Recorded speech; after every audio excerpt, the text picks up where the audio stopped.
told you that there's a target that could take all those shots and with a fresh coat of paint be as good as new. And no, I'm not talking about steel targets. Introducing, I sounded retarded. Introducing, the infinity target.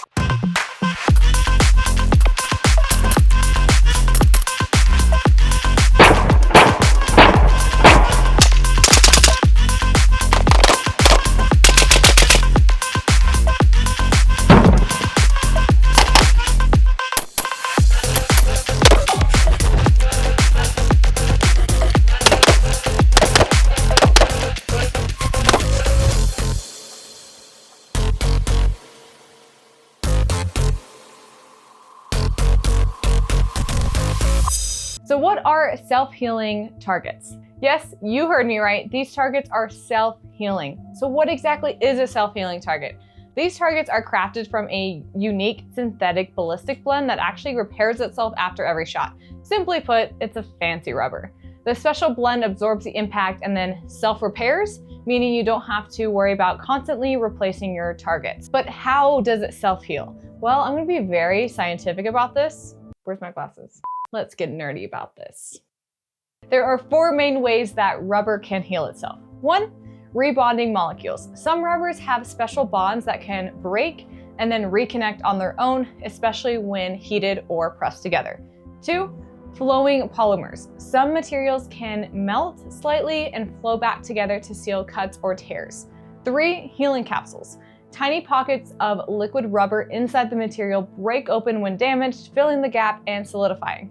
4, ionic reactions. Some rubbers use tiny electrical charges to pull them back in together even at room temperature. Now, I'm not sure exactly how these targets self-heal, and it's probably proprietary. Gosh, I can't say that word. Proprietary. I forget it's a second R. And it's probably proprietary, but that does give you an idea of how it may work.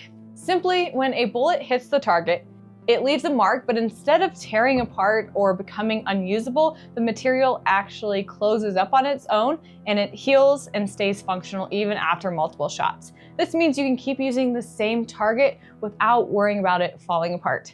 The idea is that these targets will last longer and save you money, but I really wanted to test that theory.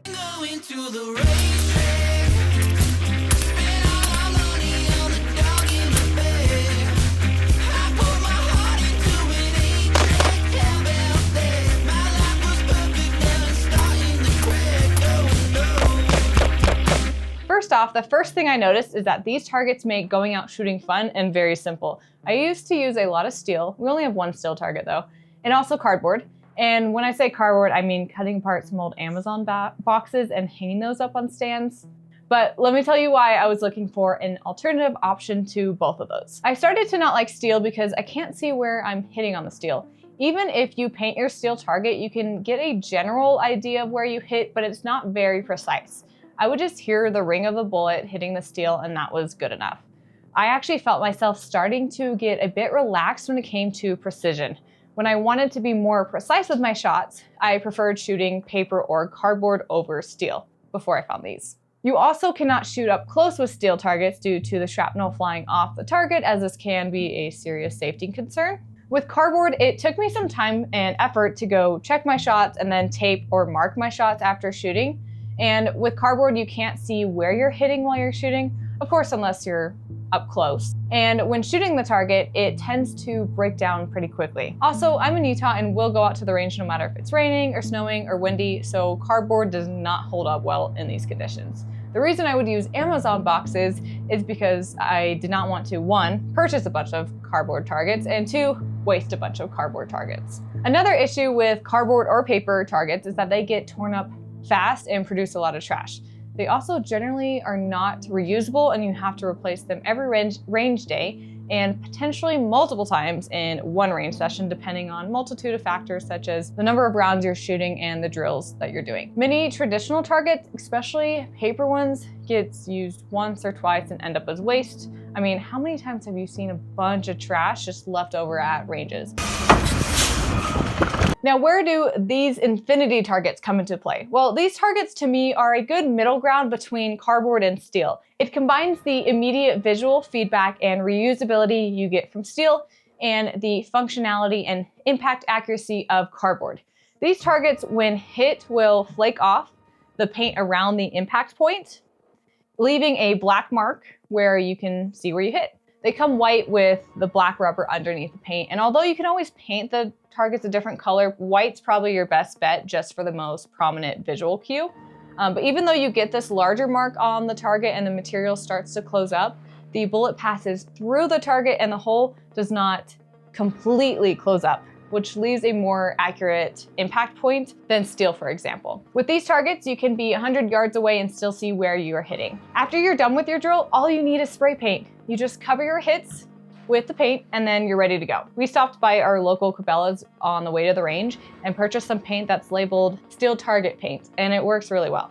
But painting the target is much easier and faster than marking or taping each of your shots like you would need to do with cardboard. Since these targets are lightweight in relation to steel, they are very portable and not hard to carry around. You can also leave these targets outside, so if you have a backyard range, you can just leave them outside in the weather and the elements. Hopefully I'll have the luxury of a backyard range one day, but that's not the case. But if you're not lucky enough to have one of those, even if you're just hardcore and shoot in the rain or snow, or just so happen to get caught in it, then you don't have to worry about the targets being ruined by the elements.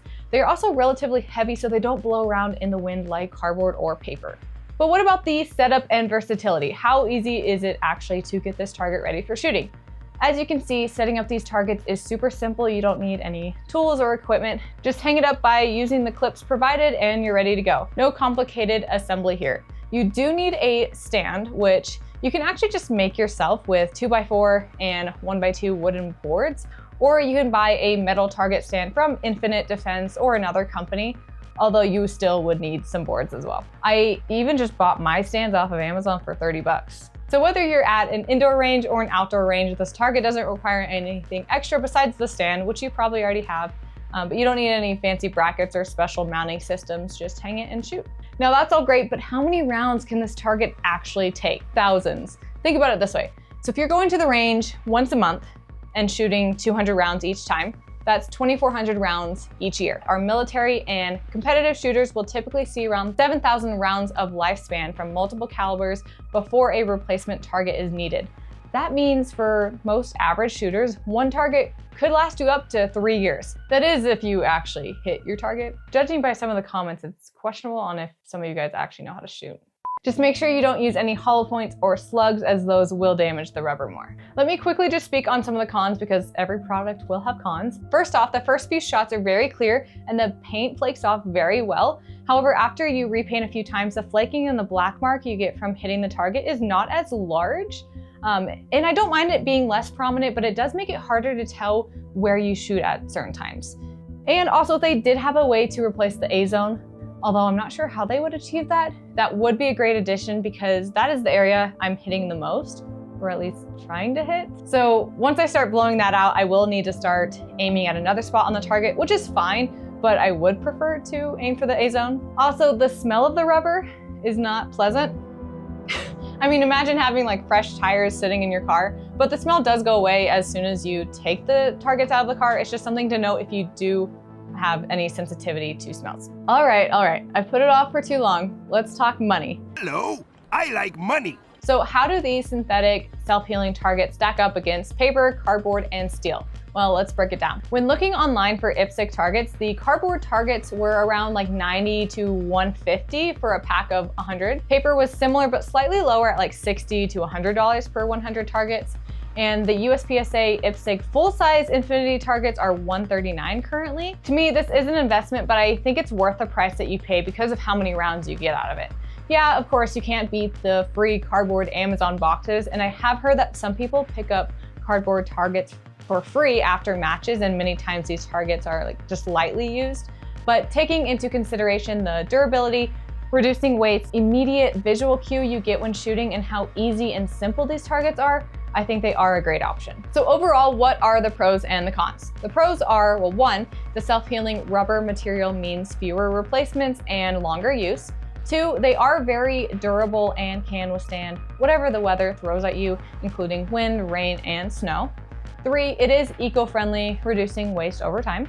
4, it is safe with less risk of fragmentation compared to steel targets.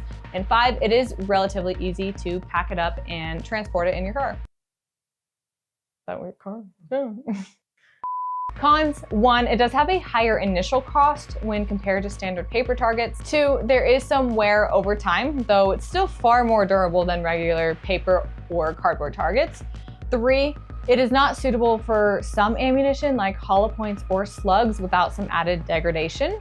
And 4, also, that rubbery smell isn't the best. Just don't leave them in your car for a long time and you'll be fine. How I see these targets for me is not necessarily a full replacement to steel or cardboard, but rather an addition. I mean, shooting steel is just fun to hear that ping. Especially for longer range, I will still probably use steel. Got a touch of the tisms when it comes to ringing steel.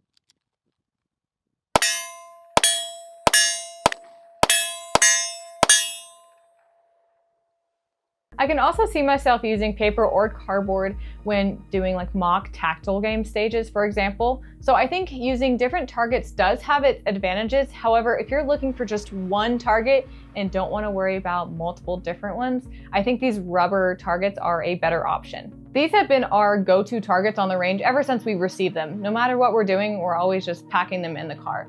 They have quite honestly changed our range sessions for the better. They also have so many different target shapes on their website, depending on what you like and what you want to train for. But whether you're a new shooter or an experienced shooter, I would recommend these. Thanks for watching. Let me know in the comments what your favorite target is, whether that is steel, paper, cardboard, or rubber, and if you've tried these targets out yet. But make sure you like and subscribe, and we'll catch you next week.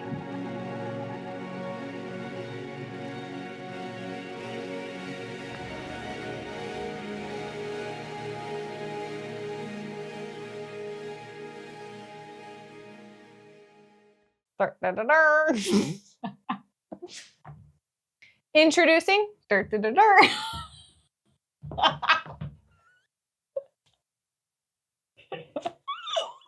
it together, woman.